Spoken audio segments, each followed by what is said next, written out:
Hi hello అండి అందరికీ good morning friends. అందరూ ఎలా ఉన్నారు, బాగున్నారా? ఈరోజు వచ్చి మన వీడియో వచ్చి నెల్లూరు చేపల కూర అండి. టేస్ట్ మాత్రం చాలా బాగుంటుంది ఫ్రెండ్స్. అస్సలు ఒకసారి వీడియో చూసి అయితే చక్కగా మీరు కూడా ఎట్లాగే ప్రిపేర్ చేసుకోండి. 2 days అయితే ఉండిద్దండి ఈ కర్రీ అనేది. స్మెల్ రాకుండా అంత బాగుండిద్ది మనం కరెక్ట్ కొలతలతో చేసుకుంటే. ఇప్పుడైతే వీడియోలోకి అయితే వెళ్ళిపోదాం. స్టవ్ మీద గిన్నె పెట్టేసుకొని 3-4 టేబుల్ స్పూన్ నిండా ఆయిల్ వేసి మెంతులు అయితే ఒక పావు టీ స్పూన్ మెంతులు, ఆవాలు కూడా ఒక పావు టీ స్పూన్ వేసుకున్న తర్వాత ఆనియన్స్ అయితే ఒక పెద్ద ఆనియన్స్ అయితే వేసుకున్నాను నేను. ఆనియన్స్ వేసిన తర్వాత కరివేపాకు వేసుకోవాలి. కరివేపాకు వేసి ఆనియన్స్ మంచి కలర్ వచ్చిన తర్వాత టమాటా అయితే తీసుకున్నాను నేను. పెద్ద టమాటా, పచ్చిమిరపకాయలు అయితే ఒక 5-6 పచ్చిమిరపకాయలు అయితే వేసుకోండి. కొంచెం ఘాట్లు పెట్టేసుకొని ఇప్పుడైతే కొంచెం సాల్ట్ కూడా వేసుకుందాము. సాల్ట్ వేసి ఒక అర స్పూన్ అయితే వేసాను. ఒక పావు టీ స్పూన్ పసుపు కూడా వేసుకొని చక్కగా టమాటాలు మనకి మెత్తబడే వరకు చక్కగా కుక్ చేసుకోండి. ఉప్పు వేసాం కాబట్టి టమాటాలు మెత్తగా ఉడుకుతాయి, త్వరగా ఉడుకుతాయి. ఇప్పుడైతే టమాటాలు కాస్త మెత్తబడిన తర్వాత కారం అయితే వేసుకుందాము. కారం అయితే ఒక 5-6 స్పూన్లు అయితే వేసుకుంటున్నాను. నేను గొడ్డు కారం వేసుకున్నానండి. కారం వేయంగానే చింతపండు పులుసు అయితే వేసుకోవాలి.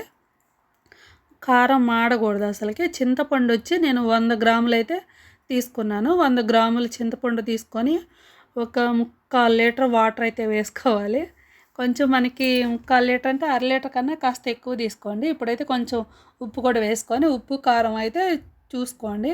చూసుకున్న తర్వాత మనకి మంచి బాయిల్ అయితే రావాలి. నేను కేజీ చేపలు అయితే తీసుకున్నాను. ఈ చేపలు వచ్చేసి మాకెళ్ళే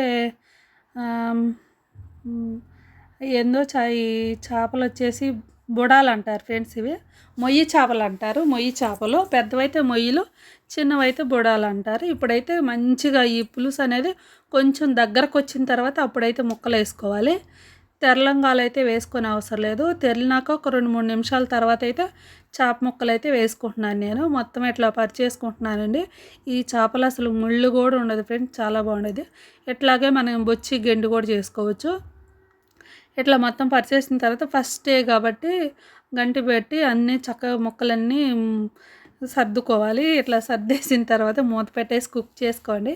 ఇప్పుడైతే ధనియాలు ఒక స్పూన్ నిండా, ఒక 3/4 స్పూన్ జీలకర్ర, ఒక పావు టీ స్పూన్ కన్నా చాలా తక్కువ మెంతులు కూడా వేసుకొని ఇవి మంచిగా ఫ్రై చేసుకోవాలి. సిమ్లో పెట్టుకోండి. సిమ్లో పెట్టేసి మంచిగా ఫ్రై చేసుకున్న తర్వాత ఆవాలు కూడా వేసుకోవాలి ఫ్రెండ్స్.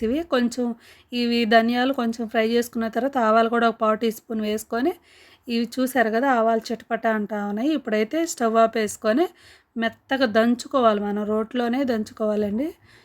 ఇట్లా ధనియాలు కొంచెం ఒత్తితే మనకి మెత్తగా మ్యాష్ అవుతాయి. ఇప్పుడైతే రోట్లో వేసుకొని మెత్తగా పౌడర్ చేసుకుంటున్నాను. మనకు ఒక స్పూన్ అయితే సరిపోయింది ఫ్రెండ్స్. దీంట్లో కర్రీ అనేదానికి ఒక స్పూను అట్లాగే ఉంచేసుకొని ఒక 4 వెల్లుల్లి రెబ్బలు వేసుకొని మెత్తగా దంచుకోవాలి. మనం అట్లా దంచిన తర్వాత ఈ పొడి తీసుకొని ఇప్పుడు చేపల కూర దగ్గరకు వచ్చిన తర్వాత అయితే వేసుకొని బాగా చిక్కబడినవ్వాలి. కూర అనేది మనకి చిక్కబడి ఆయిల్ చక్కగా మన పైకి తేలే వరకు కుక్ చేసుకోవాలి. ఉప్పు మాత్రం కరెక్ట్గా వేసుకోండి. ఉప్పు కారం కాస్త ఎక్కువే పడతాయి. పులుపు కూడా మనకి కేజీ చేపలకు వచ్చి నేను 100 గ్రాముల చింతపండు అయితే వేసుకుంటున్నాను. దీంట్లో మనం మామిడికాయ వేస్తున్నామండి. అందుకే 100 గ్రాములు అయితే మనకి కరెక్ట్గా సరిపోయేది. ఇప్పుడైతే మామిడికాయ తీసుకొని నేను ముక్కలు కొయ్యకుండా రోల్తోనే ఇది రోకల బండి ఉండేది కదా, దాంతో చిత్తకొట్టాను. చిత్తకొట్టి చిన్న చిన్న ముక్కలుగా అయితే వేసుకొని ఈ ముక్కలు మొత్తం వేసేసుకోవాలి మనం చేపల కూరలోకి. చేపల కూరలో వేసుకొని ఒక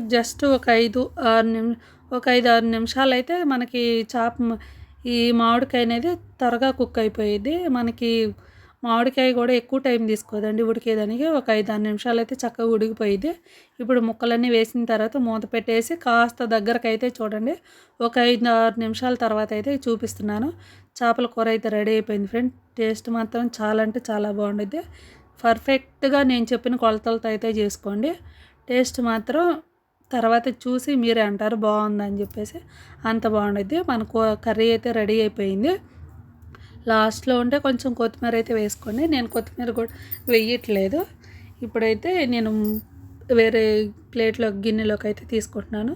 టేస్ట్ మాత్రం చాలా బాగుంటుంది ఫ్రెండ్స్. మన ఛానల్ ఎవరైనా కొత్తగా చూస్తుంటే సబ్స్క్రైబ్ చేసుకొని లైక్ చేయండి.